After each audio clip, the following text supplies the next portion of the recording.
ప్రభువైన యేసుక్రీస్తు నామంలో నేటి డివోషన్కు మిమ్మల్ని అందరినీ ప్రేమతో స్వాగతం పలుకుతూ ఉన్నాను. ప్రియులారా, ఈరోజు దైవ వాక్యము వినక మునుపు లేఖనాన్ని చదువుకుందాం. మత్తయి సువార్త 5వ అధ్యాయము 5వ వచనం వినండి. సాత్వికులు ధన్యులు, వారు భూలోకమును స్వతంత్రించుకొందురు. భూమిని స్వతంత్రించుకునే ధన్యత ఈ లోకంలో ఎవరికి ఇవ్వబడిందంటే సాత్వికులకే ఇవ్వబడింది. గమనించండి, సాధారణంగా జ్ఞానవంతులు, తెలివితేటలు గలవారు, శరీర బలముతో ఉన్నవారు మాత్రమే భూమిని స్వతంత్రించుకుంటారు. ఇది లోకులు అనే మాట. కానీ సాత్వికులు స్వతంత్రించుకుంటారు అని స్వయాన యేసుక్రీస్తు ప్రభువారే చెప్తూ ఉన్నారు. ప్రియులారా, మన జాతిపిత మహాత్మా గాంధీ అహింస సత్యాగ్రహము ద్వారా భారతదేశము స్వతంత్ర దేశముగా మేము సంపాదించుకుంటాము అని ఆనాడు ఈ యొక్క సత్యాగ్రహాన్ని ప్రారంభించినప్పుడు యుద్ధము, రక్తపాతము లేకుండా స్వతంత్రము రాదు అని, స్వతంత్రులుగా మీరు జీవించలేరని ఆనాడు ఇంగ్లీష్ వారు మహాత్మా గాంధీతో చెప్తూ వచ్చారు. కానీ మహాత్మా గాంధీ ఆ టైంలో వారికి ఏం చూపించారో తెలుసా? పరిశుద్ధ బైబిల్ గ్రంథంలో మత్తయి సువార్త 5వ అధ్యాయం 5వ వచనాన్ని చూపించారు. చూపించి ఈ యొక్క మాటలను నేను విశ్వసించుచున్నాను, నేను నమ్ముచున్నాను అని గట్టిగా బహిరంగంగా చెప్పాడు.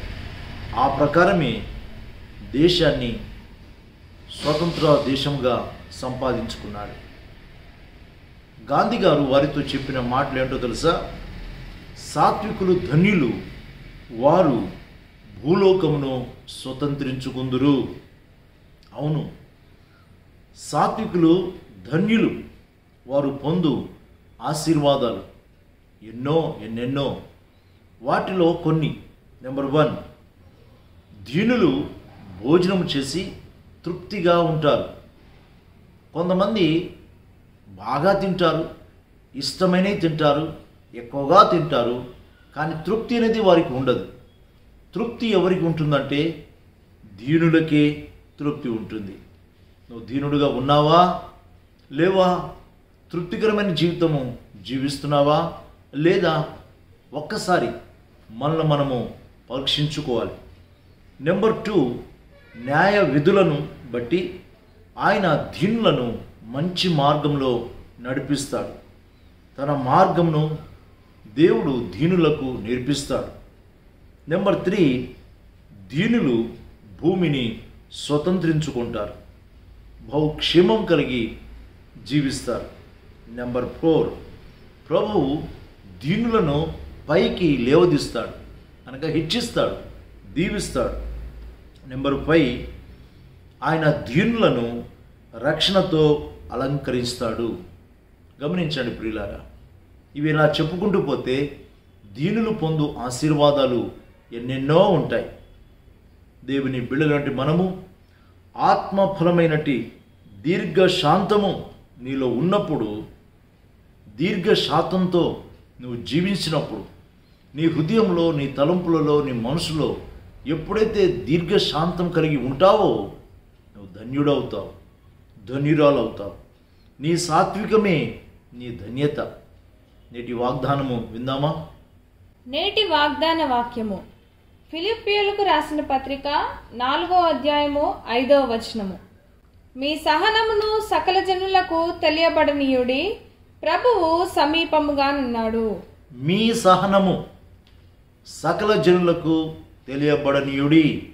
నీ ధనము కాదు, నీ బంగారం కాదు, నీ ఇల్లు, ఆస్తి, అంతస్తు కాదు. నీలో ఉన్న సహనము ప్రజలకు తెలియబడనీయాలి. ఆ సహనం ద్వారా నువ్వు సంపాదిస్తావు చూడు, అది అనుభవిస్తావు. దాని ద్వారా నీకు ఆరోగ్యం కలుగుతుంది, నెమ్మది కలుగుతుంది. కనుక సహనం కలిగి జీవించడానికి పరిశుద్ధాత్మదేవుడు మనకందరికీ సహాయం చేయునుగాక. దైవాశీస్సులు. ప్రార్థన చేసుకుందాం. నేటి వాగ్దాన వాక్యాన్ని జ్ఞాపకం చేసుకోండి. ప్రేమగలిగిన తండ్రి, మహోన్నతునటి మా ప్రభువా, మీరిచ్చిన శ్రేష్టమైన తలంపుల కొరకై మీకు వందనాలు, స్తోత్రాలు నాయనా. సాత్వికులు ధన్యులు, వారు భూలోకాన్ని స్వతంత్రించుకొందురు. ప్రభువా, ఈ సాత్వికం అనేది మా జీవితాల్లో ఉండులాగున సహాయం చేయండి. సహనం కలిగి జీవించడానికి మాకు నేర్పించండి.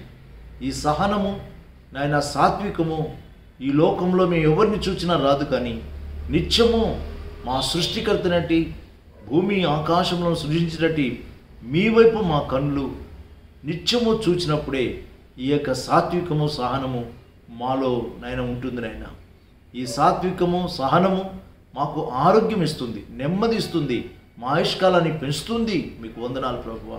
వాక్యం అంటున్న మా ప్రియులను పేరు పేరున దీవించుమని యేసు ప్రభు పేరిట ప్రార్థిస్తున్నాం తండ్రి. ఆమేన్.